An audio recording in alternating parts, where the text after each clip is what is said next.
গুলি করে মারার পরে ব্যানের উপরে আগুন ধরিয়ে দিয়ে জ্বালিয়ে ফেলেছে। এর মধ্যে একজন জীবিত ছিল, তাকে টেনে এনে আবার আগুনের মধ্যে নিক্ষেপ করেছে। ইউরোপে যখন আন্দোলন হয় পুলিশের উপর আক্রমণ করছে, আর পুলিশ শুধু ডিফেন্স করে। আর আমাদের এখানে পুলিশ আক্রমণ করে, জনগণ ডিফেন্স করতে হয়। আমি ছেলেদেরকে আইনি সহযোগিতা, ফিরিয়ে আইনি সহযোগিতা করছি কেন, এজন্য কিন্তু আমাকে ডিবি হারুন নিয়ে গিয়েছিলেন। বাংলাদেশের পুলিশ ব্যবস্থাটা এটা আমরা জুলাই বিপ্লবের পরে তাদের পোশাক পরিবর্তন করেছি, কিন্তু তাদের ভিতরের জায়গাটা আমরা পরিবর্তন করতে এখনো পারিনি। কারণ দেখেন, পুলিশ প্রতিষ্ঠা যদি আপনি background, if you look to the background of police reforming বা পুলিশের যে চালু হয়েছে 1861 সালে পুলিশ আইনের আলোকে কিন্তু পুলিশদেরকে পরিচালনা করা হয়। উপনিবেশিক আমলে পুলিশকে কিন্তু জনগণের সেবা করার জন্য তৈরি করা হয় না, করা হয়েছে নিয়ন্ত্রণ করার জন্য। এই উপমহাদেশের মানুষদেরকে উপনিবেশিক শাসনকে কন্ট্রোল, মানে এই জনগণকে কন্ট্রোল করার জন্য। এই যে তাদেরকে তৈরি করেছে কন্ট্রোল করা, নিয়ন্ত্রণ করা, এই মানুষের বাক স্বাধীনতাকে চেপে ধরে রাখা, এই যে চিন্তা, এই চিন্তা থেকে এখনো পর্যন্ত আমরা পুলিশকে বের করতে পারিনি। এবারে যে গণ অভ্যুত্থান বলেন, যে বিপ্লব বলেন বা গণ অভ্যুত্থান বলেন, যেটি বলেন, এটি যে হয়েছে এটা শুধুমাত্র আওয়ামী রেজিমের বিরুদ্ধে হয়নি, সাথে সাথে পুলিশের যে আগ্রাসী মনোভাব তার বিরুদ্ধে কিন্তু হয়েছে। অনেক পুলিশ আমরা স্বতঃস্ফূর্তভাবে গুলি করেছে। আমরা দেখেছি পুলিশ গুলি করে মারার পরে ব্যানের উপরে আগুন ধরিয়ে দিয়ে জ্বালিয়ে ফেলেছে। এর মধ্যে একজন জীবিত ছিল, তাকে টেনে এনে আবার আগুনের মধ্যে নিক্ষেপ করেছে।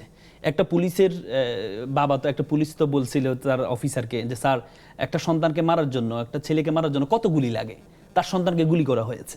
তার মানে যে পুলিশের যে পশুত্ব, এটা থেকে কিন্তু আমরা বের হতে পারিনি। এবং এই পুলিশ কিন্তু এবার ছাত্র জনতা কিন্তু দা কুমড়া সম্পর্ক ছিল পুলিশের সাথে।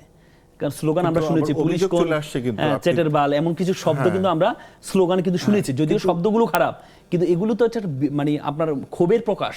এবং আপনি তার রিয়েকশনটা কি দেখেছেন? 1.5 বছর একটু চুপচাপ ছিল পুলিশ, কিন্তু যখনই দেখলাম ইলেকশনের 2 দিন আগে ইনকিলাব মঞ্চের উপর যে আক্রমণটা হয়েছে, নির্দেশনা যতটুকু ছিল তার থেকে ডাবল করেছে তারা।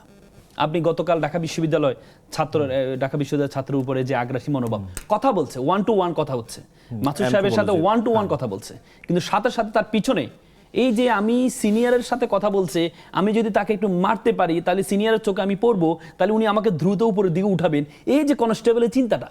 আপনি মাসুদ সাহেব কিন্তু আক্রমণটা করেছে কি মাসুদ সাহেবকে খুশি করার জন্য আশেপাশে যেটা আছে তারাই কিন্তু আগ্রাসী মনোভাব এমনভাবে মারটা দিল, মানে মানুষের মানুষ না।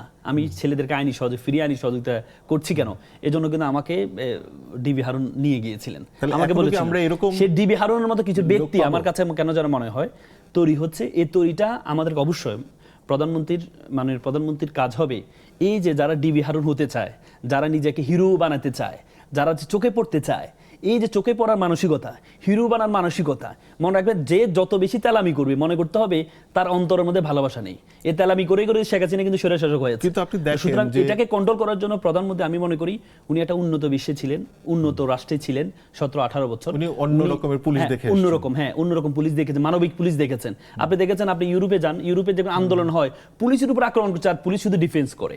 আর আমাদের এখানে পুলিশ আক্রমণ করে, জনগণ ডিফেন্স করতে হয়। তাহলে এই উন্নত বিশ্বের জায়গাগুলো যদি পরিবর্তন করতে হয়, তাহলে এই যে একটা ভালো কাজ করলে তাকে উপরে নিয়ে আসা, পোস্ট পদবি নিয়ে আসা, আমাদের আইনের রাজসাক্ষীর একটা বিষয় আছে। কেউ যদি অপরাধীর মধ্যে কেউ যদি রাজসাক্ষী দেয় নিজেকে সহ অপরাধী করে, যে আমি অপরাধী ছিলাম, আমার সাথে সাথে অমুকজন ছিল, তাহলে শাস্তিটা দিতে একটু সহজ হয় বিচারকদের।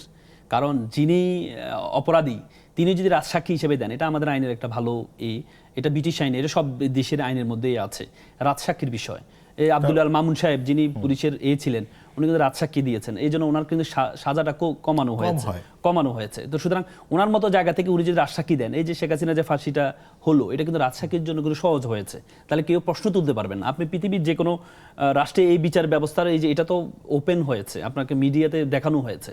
তো সুতরাং এটা নিয়ে প্রশ্ন তোলার কিন্তু খুবই সুযোগ নেই। কারণ আপনি চাইলে এটা পৃথিবীর যে কোনো দেশ থেকে আপনি এই বিচারে নিয়ে আপনি আলোচনা করতে পারবেন।